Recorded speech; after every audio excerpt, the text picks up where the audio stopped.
We've got 60 players participating in this VIP escort match. It's the 6th episode of Friday Night Fight.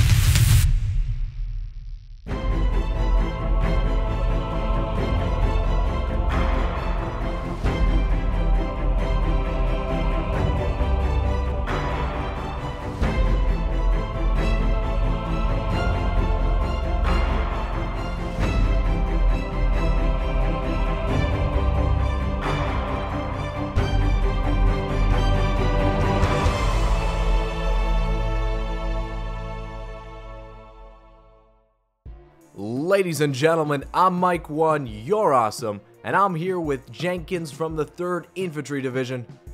Hello. And we're excited to bring you this awesome matchup today. It's going to be a very interesting one, but something that I'm going to begin with is kicking it off by introducing the teams. So on BLUFOR, we have Bravo Company, the 48th MI, NATO Joe, SEAL Team 11, and on Red 4, we have the 2nd CR, the 3rd Infantry Division, OGC, Badger Co., Whiskey Storm Corps, and Merc. And already we got some action as all vehicles are moving out towards the Independent and BLUFOR positions. And Jenkins, can you kick us off by giving us a little bit of an introduction of what game mode is being played today? All right. What we're looking at right now is we can see that the Independent is trying to get to the airfield. The BLUFOR's job is to protect the Independent to get them there. The OPFOR's job is to capture the Independent or the VIPs and bring them back to their starting town. Yeah, they're already moving very quickly and getting out there. It looks like there's going to be some fast contact between OPFOR and BLUFOR here in a minute. There's a truck that just unloaded right south of the BLUFOR.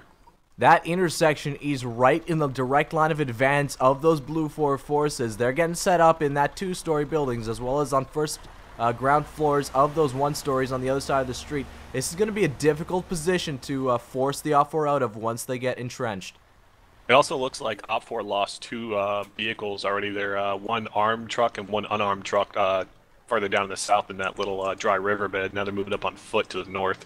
That's unfortunate. Did we see what happened to them? Oh, it looks like they just crashed into a rock and then the other one crashed in right behind them. Well, that's 2 very important assets gone right off the bat. One of them, again, had a 50 cal on the back that will be unusable for the rest of the game.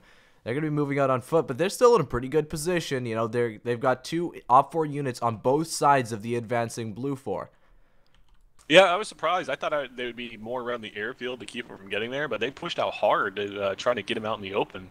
That's actually a pretty good move. You get good line of sight because now BLUFOR has to try to get to those buildings with limited cover with those guys watching. Most definitely. Quickly, I'm going to say what we're playing here. This is a VIP round. The BLUFOR has to escort several independent hostages over towards the airfield, and we have the first contact of the match right now. Independent has, or rather, OPFOR has initiated contact on the BLUFOR down by the crossroads there.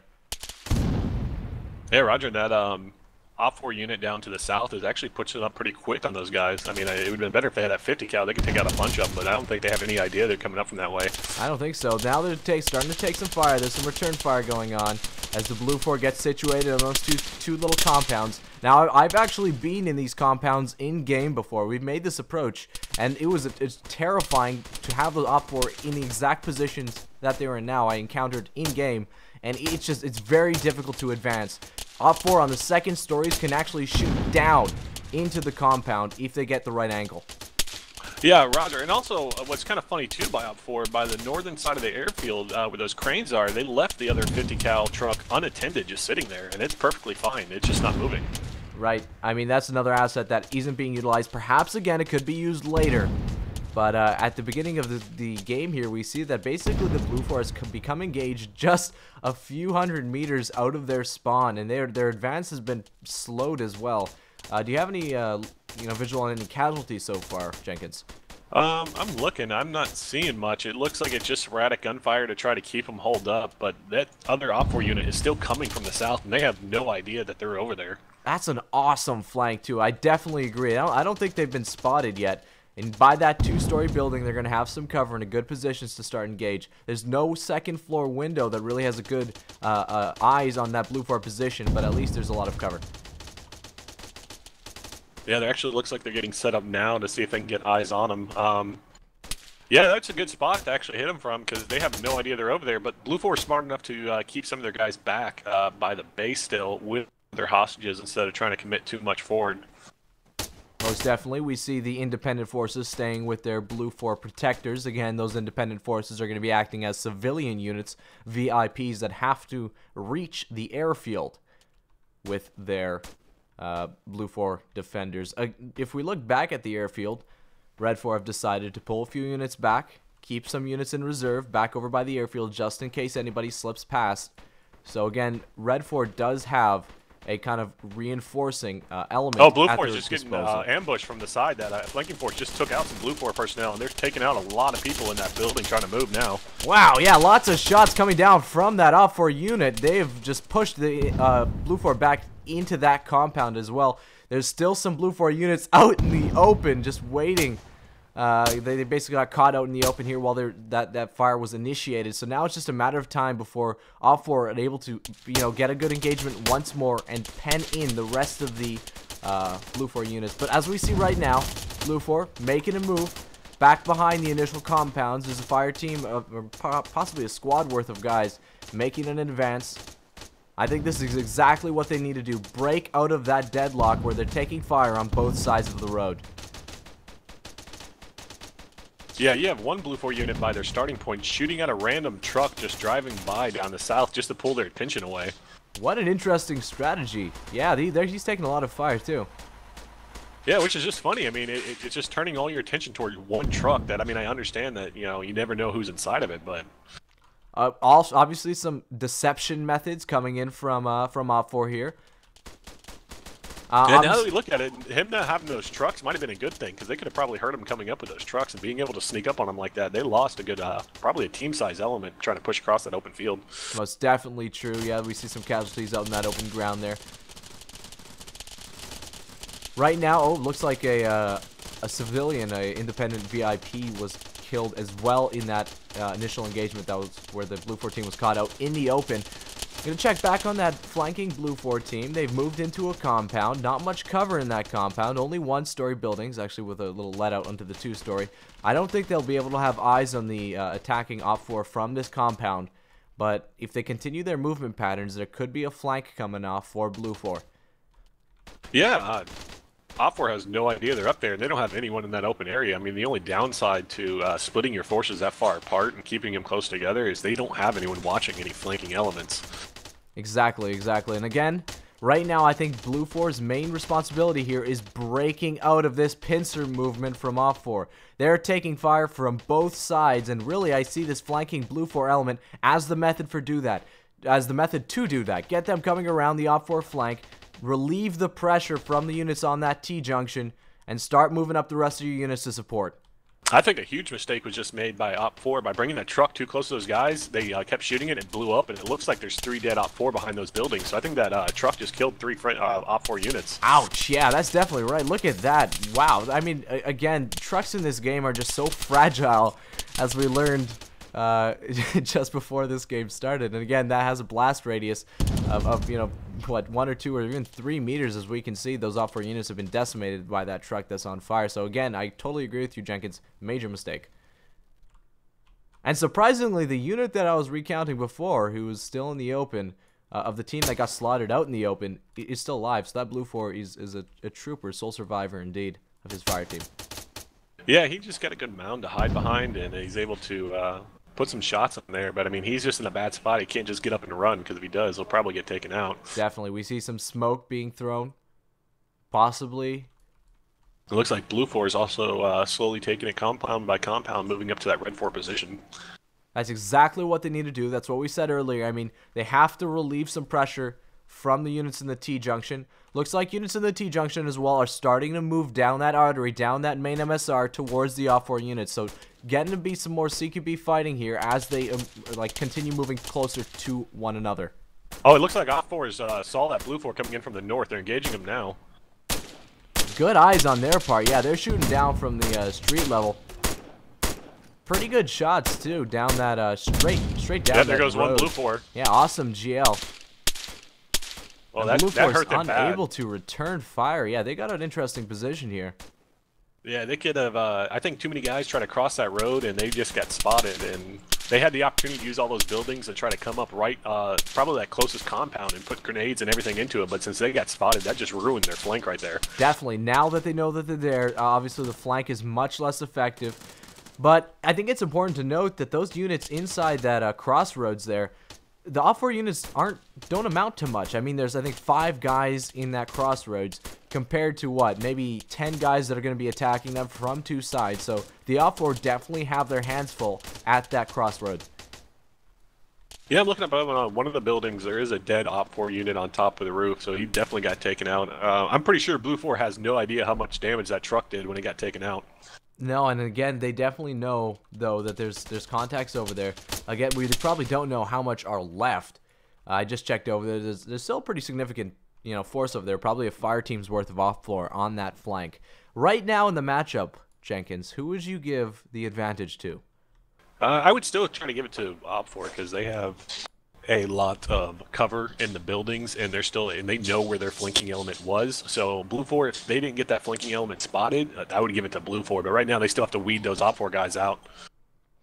I totally agree. And again, as I went out, into an overhead view here, the lines have definitely changed. We see BLUFOR establishing a pretty significant, large, almost V formation attacking line, with OPFOR kind of on a flank in its own isolated element, and the main elements of OPFOR are trying to repel that V formation attack of BLUFOR. But look at this, the BLUFOR have decided to take the majority of their VIPs down the dry riverbed with the token force of defenders and start moving towards that airfield. Let's check over by the airfield, see if they have any defenders, and wow, look at that. I mean, there's an OPFOR team basically on their route of approach watching that dry riverbed, so that team with the majority of the VIPs are going to be engaged by this OPFOR force. This would be that good point to have that truck up there. I mean, if they pulled that truck over, which it looks like they finally moved it to another spot, if they would have moved that truck over there, they could have put it on that hill and provide good overwatch. Definitely, yeah. Down into that dry riverbed, there's not much cover at all. That 50 cal could have been supremely effective. But right now, we see some close quarters fighting between BLUFOR and OPFOR near the crossroads. Just a compound over from one another.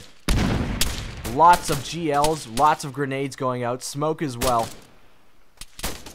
I think what's still going to hurt BLUFOR is knowing that they have an element behind them, because they're going to have to constantly leave like that rear guard. That one BLUFOR is by himself, and I think OPFOR thinks there's more than that. And it looks like OPFOR did lose another person down there. Yep, we lost one on the corner down there, so they're down to 2 in that flanking element. So that flanking element definitely has been reduced in severity. I mean, 2 versus 1, well, again, not the greatest odds. That guy has persevered through most of this match so far, and we can kind of rely on him to suppress any kind of OPFOR advance out of this compound area.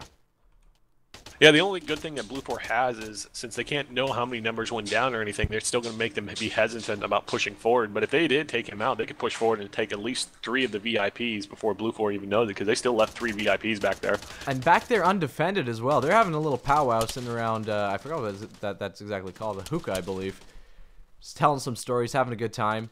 While outside, all hell is being released on the BLUFOR units. I think they've taken some casualties trying to move into that OPFOR defended compound.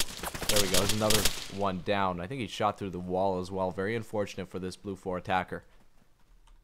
Let's check up on that flanking element. They are really close to each other, Jenkins. And again, if this engagement happens, Red 4 has the height advantage. And BLUFOR in this dry riverbed has minimal cover.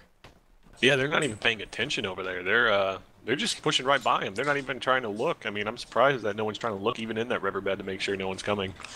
I mean, if they got to the position they were at just a minute ago, they would have seen the whole, extent of this dry riverbed that has already been crossed by that token BLUFOR force. So they are scot-free moving behind that OPFOR unit on the hill. So good on them for making this push. It's very ballsy, but obviously is effective. Yeah, Roger. What still surprised me is that truck. I don't know where that other truck that was completely fine went. I mean, if they had that, it would... Oh, I see it now. It is. It looks like it's broken. It's farther north of that section. Yeah, it's missing one wheel. Where it was by that crane, it's just to the north of that, by the dry riverbed where they were going. So it looks like they were going to head down that dry riverbed by by one of the pipes, and then it ended up losing a wheel, so now it's just sitting there. That's unfortunate. And again, Yeah, this is basically a game of cat and mouse, almost, I want to say, between this Red 4 unit and the token BLUFOR force. It seemed like they were just chasing each other around this large mound for the last 5 minutes, and we're just unable to spot each other because of that hill in the separating them. Yeah, it's just really unfortunate for OPFOR to lose all their great assets by just like either running into rocks or running into each other. And again, the assets that they lost, while you can say it's very bad that they lost, in terms of firepower with those 50 cals, having that mobility just puts that another thing in the back of BLUFOR's mind that they can't be too aggressive because they just might have an off-road move on their flank. Now that threat has pretty much been eliminated. Yeah, that rear guard force outside the airfield is actually pushing up now, leaving the airfield completely unenclosed. And it's like they're going to get at least 4 VIPs to that airfield, no problem. There's nothing in between them and there. Yeah, what a great decision on their part. They were being destroyed in the front by 2 attacks, basically pincered into that T-junction, so they decide to send another force out on their flank on an expedition to secure those VIPs. And it looks like it's going to be successful. Yeah, it looks like a lot of that OPFOR unit that was holding there, there's only 2 Wow, left. yeah, they got shredded inside that 2-story. Oh, man. BLUFOR's moving up on them now. But that flanking element that was initially started off took out that last guy. I mean, they're now moving up, and it looks like that rear guard unit is pushing up from the south now. Yeah, they're moving slowly. And again, that rear guard unit is moving in to reinforce the remnants of the OPFOR at that T-junction. Looked like we're going to be having some close contact inside this 2-story. There we go, close contact. I think that was friendly fire, possibly. No. No, that was enemy. That was enemy. Very similar uniforms, so good job on the attacker's part there. Obviously, the defender did not know that there would be attackers inside his building. That's why he's very uncautious moving down those stairs. So good job, destroying the OPFOR force on this crossroads. Now they have the reinforcing force to contend with. Yeah, it actually looks like now all those OPFOR units are gone. It's only that flanking element and that rear guard force that's pushing up on them. BLUFOR definitely has the advantage now. Yeah, look at the numbers too. I mean, the numbers are way in the BLUFOR favor right now, and a significant number of independent forces are still alive. It looks like the token force of BLUFOR units stopped to take a stand break. It seemed like they slowed their advance around the round of this large mound as they near the airfield. Interesting tactic on them as well. Looks like they sent out an advance element to scout ahead of the rest of the party. Good on their move, just to get an idea of what's ahead of them. You don't want to take those independent forces into a trap or an ambush. Yeah, Roger. It also looks like that one flanking force that's on the hill is trying to come up behind that BLUFOR element. Had no idea they passed within, 100 meters of each other, and now they're trying to push up and flank that BLUFOR element that's in the town. Definitely. I'm not sure how effective they'll be. I mean, they've still got quite a bit of walking before they reach close combat range, but perhaps they'll start to see each other soon. I think... Yeah, well, I mean, looking down at that BLUFOR force, they don't really have much rear security right now. I'm not sure if they expect units to come from their rear, but if that force decides to push up right now, I think they'll be fairly effective in destroying some BLUFOR near that crossroads. Yep, OPFOR just lost another person trying to get over there. OPFOR kind of came at this, like a lot of guys, if you look, that rear guard element was all in the road, and they just gave open spots and just... I'm actually shocked about that. I mean, they knew they were open there, and they just came out in the open and tried to get up there. I'm surprised they didn't use the walls and the buildings to get closer up. Definitely. They just left their flank still open. That just amazes me. They had such a good advantage. They gave everything away. BLUFOR is actually just rolling these guys right now. Taking a large overview of the map right now. Looks like the independent forces in that compound that we talked about earlier sitting around that hookah have moved slightly. I'm not sure exactly what their role is being kept back there. Hell, I'm not even sure if the BLUFOR force realizes that those independent forces are still in this compound. Perhaps they have. The initial flanking Red 4 element has been eliminated too, because they moved around basically around the whole battlefield to reinforce the reinforcing elements of OPFOR, if that makes sense. Down by that. Well, I guess the one thing I can say about OPFOR, they still have Yahtzee, so you always know he's gonna kill people. Yahtzee and Don, the Merc crew, still alive on the main road leading down into that crossroads. But again, how effective can they be with securing the hostages, or with rather in securing the VIPs if they're just holding position here. Yeah, Roger. And it looks like those Well, VIP units already got to the airfield right now. They're already pushing up on the airfield. They're there. So that's 4 VIPs, 4 BLUFOR moving into that element. Definitely. We're going to go into first-person view with Elite right now. Check out what he sees. I can get... There we go. He's got the height advantage, moving down, looking down towards the Merc crew. He's under some fire, though. Popping some shots towards Yahtzee, then pulling back. Let's head towards Yahtzee, see what he sees. You can see Elite's position on the map right now. If Elite just leans over, if he peeks him, he'll be able to see Yahtzee down by that main road. Again, that wall is kind of covering. Yahtzee just set up his bipods. He's looking right where Elite's at. Yeah, he's looking. He's looking down that main road, though. But look at the BLUFOR force on the other side of Yahtzee. He's going to be surrounded momentarily, Jenkins. Yeah, I can see just like going in third person and looking at it. Yahtzee seems to, he knows he's there. He's seen him. And like now he called it up. You can see all the bullets hitting where Elite's at. There he goes. The Yahtzee fires. Yep, ow! There he goes. Down. Wow, nice shot. Yeah, you could just see how he kept moving up and trying to look at that position, but he was smart enough to know instead of just firing to give it away, he would look and then come back down to that road to make sure that he was pulling security, which is really well done. Yeah, great patience on his part too, deciding just to stick it out, wait for his opportunity. Yeah, sometimes people lose that patience where they get so singled in on one target and then all of a sudden they just forget everything else around them. Units at the airfield, that's 3 hostages secured by the BLUFOR force, or 3 VIPs again, rather. So 3 VIPs secured by the BLUFOR. Where are the other VIPs? Still in that compound. Looks like... I'm not exactly sure if they forgot about those units or if they're waiting until the area is clear to move them up, but they're still chilling. Well, I'm pretty sure, like, for me personally, I probably would have gave those VIPs, left them a radio. That way I could have kept in comms with at least one of them. That way, when I got pushed up and I saw that it was clear so far, I could have just called back and told them to keep moving up, following behind. If they don't have a radio, then they have no idea what's going on right now. They're just hanging out there until someone tells them something. Very true. We see the red 4 flanking element starting to move up on the BLUFOR near the crossroads. BLUFOR is taking a position right outside the mosque in a 2-story building. Yeah, it looks like OPFOR, that Mercy unit is moving back towards the mosque too on the southern side of it. And you've got to think that it looks like their direction of movement seems to be towards the airfield, right? I would think that would be their final objective. They probably want to make their final stand there. They know they've lost comms with a lot of units. Probably their command element is down, so now it's just a matter of an individual initiative to get the job done. And quite a job it's going to have to be for them to come out with the victory. Yeah, they got 6 guys left versus 12, so it's 2-to-1 odds right now. 2-to-1 odds. I mean, we've seen Merc crew pull it out before, but quite a, you know, the odds are stacked against them, definitely, moving into the, well, I guess the near end of this match. Yeah, and we see now that Merc crew is definitely aiming towards that airfield, and if they continue their movement patterns that they've been initiating for the last little bit, it leads them directly towards the hangar. Where, what I'm surprised about too is that BLUFOR element that's staying with those VIPs, because I know they said that OPFOR wasn't security.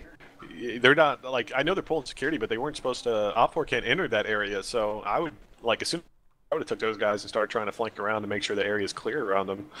What do you mean OPFOR can't enter that area? At the beginning in Stardog's briefing, he was talking about how OPFOR couldn't go into the BLUFOR area and BLUFOR couldn't go into the OPFOR area, like their capture zone, so you couldn't just pull out hostages that were already there. Like, they're already saved by getting into those areas. Oh, really? Okay, I was thinking that meant that, I'll pull up the map on the screen now so you guys can see what we're talking about, is that the initial purple zone and the initial red zone are their starting zones, and they couldn't enter the starting zones, but they can go into the large blue airfield to possibly secure hostages. But you could have been right. You could be right. And maybe that's why we didn't see a red 4 element inside the airfield at the beginning of the game, simply because they weren't allowed to go there.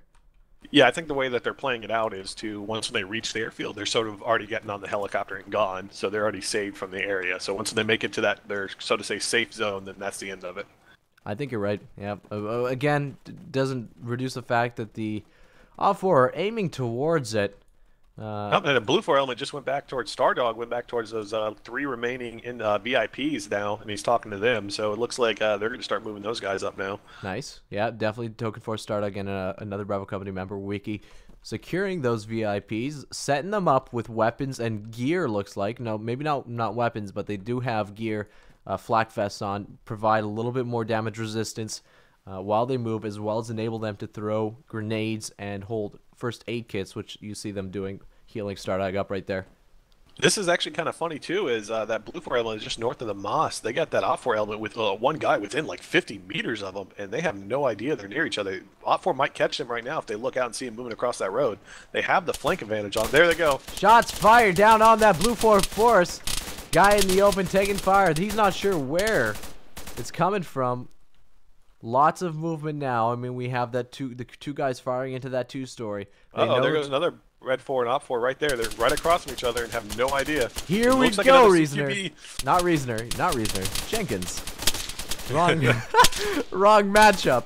Wow, that was a basically one-on-one engagement there that ended in a neutral kind of retreat. Now we see units pulling up onto one another, and ooh, it's gonna be close contact right around this corner. Yep, they're right near each other. Oh, he catches him right as he rounds the corner. I think he caught him right as he rounds the corner, so he's going to move up, try to get him again. Right in the open. He better take that shot. Still not firing. Oh, decision. Oh, he's going. I don't think he very knows interesting. BLUFOR in there. And they're all up on the 2nd floor as he moves up. Catches him on the stairs. 1 down. How is he not dead yet? Takes 2. Can he get 3? Can he get 3? He reloads. Oh. Wow. Wow. Interesting engagement on his part. Got the guy on the stairs. Got the guy standing in the middle of the room. That looked like to be, yeah, that was a soldier. And that was taken out near that bookshelf while he was reloading. So good run on his part. Now, ladies and gentlemen, due to my hard drive memory filling up during this recording, this is all I managed to get from this match. But it did end with a OPFOR victory. Thank you to Jenkins from the 3rd Infantry Division for commentating with me, and next time I will surely record the full round. Thanks for watching.